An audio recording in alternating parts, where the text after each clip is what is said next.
গ্ৰীষ্মকালীন কৰ্মশালা কৃতি শিক্ষাৰ্থীৰ অভিনন্দন সামৰি আয়োজন কৰা এই অনুষ্ঠানত উপস্থিত থকা আমাৰ এই সমগ্ৰ অঞ্চলটোৰে সমাজ জীৱনৰ এগৰাকী অগ্ৰগণ্য ব্যক্তি শ্ৰদ্ধেয় পাত্ৰ ছাৰ ডিব্ৰুগড়ৰ পৰা আহি ইমান পৰে আমাৰ অনুষ্ঠানটোত অংশগ্ৰহণ কৰি অনুষ্ঠানৰ সৌন্দৰ্য বৃদ্ধি কৰা অসীম হাজৰিকাদেউ, জোনাকৰ সন্মানীয় উপদেষ্টা মণ্ডলী, সভাপতি সম্পাদক সহিতে কৰ্মকৰ্তাসকল, এই অঞ্চলৰ সন্মানীয় শিক্ষাগুৰুসকল, অনুষ্ঠান পৰিৱেশন কৰা ছাত্ৰ ছাত্ৰীসকল, সকলোকে মই শ্ৰদ্ধা জনাইছোঁ।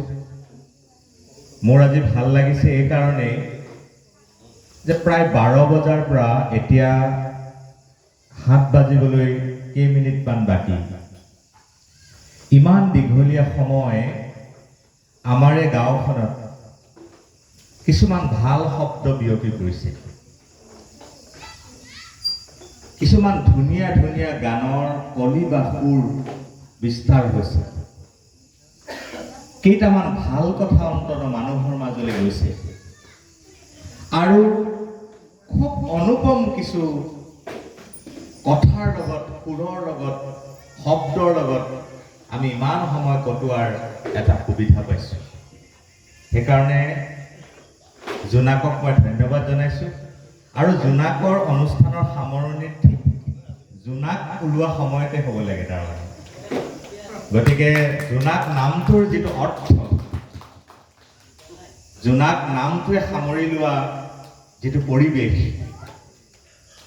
সেই পৰিৱেশৰ লগত আজি আকাশত জোনাক নাই যদিও মনত জোনাক আছে।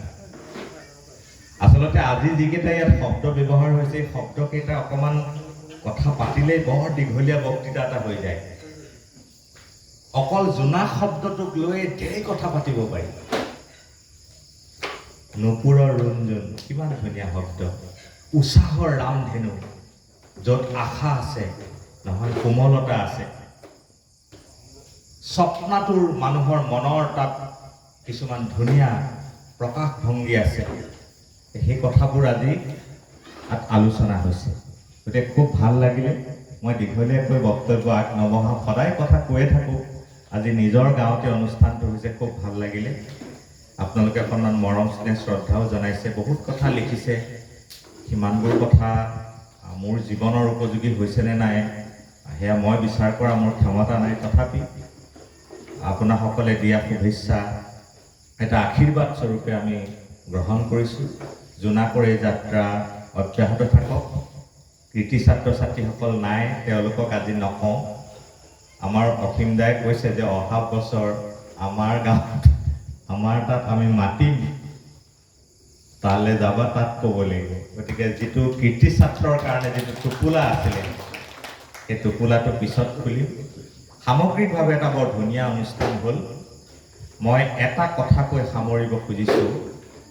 আচাৰ্য বিনোৱাভাৱে এটা বৰ ধুনীয়া কথা কৈছিল। সেই ধুনীয়া কথাটোৰে মই মোৰ কথাকেইটা সামৰিব খুজিছোঁ।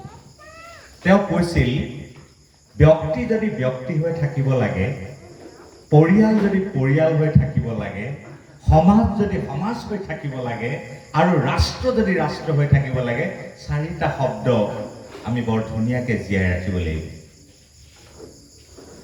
সেই 4টা শব্দৰ এটাও যদি কেনেবাকৈ বিচ্যুত হৈ যায়, বিনয়ে কৈছে পৰিয়াল পৰিয়াল হৈ নাথাকে, সমাজ সমাজ হৈ নাথাকে, ৰাষ্ট্ৰ ৰাষ্ট্ৰ হৈ নাথাকে, ব্যক্তিও ব্যক্তি হৈ থাকিব নোৱাৰে।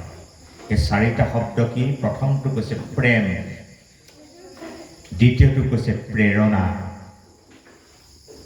তৃতীয়টো কৈছে সদ্ভাৱনা আৰু আনটো কৈছে উদ্দীপনা। প্ৰেম, প্ৰেৰণা, উদ্দীপনা আৰু সদ্ভাৱনা, এই 4টা বস্তু যেতিয়া থাকে, পৰিয়াল ভালে থাকে, ব্যক্তি ভালে থাকে, সমাজ ভালে থাকে, ৰাষ্ট্ৰ ভালে থাকে। মই বিশ্বাস কৰোঁ এনেবোৰ অনুষ্ঠানে আন একো দিব নোৱাৰিলেও অকণমান প্ৰেম, অকণমান প্ৰেৰণা, অকণমান উদ্দীপনা, অকণমান সদ্ভাৱনা মানুহৰ মাজত গঢ়ি তোলা, মানুহৰ মাজত বিস্তাৰ কৰা বিপুল বৰঙণি আছে। জোনাক জোনাকীৰ বাটেৰে গৈ থাকক। আমিও তাৰ লগে লগে গৈ থাকিম। ইয়াকে কৈ মোৰ বক্তব্য সামৰণি মাৰিছোঁ। ধন্যবাদ, নমস্কাৰ আৰু শুভৰাত্ৰিও।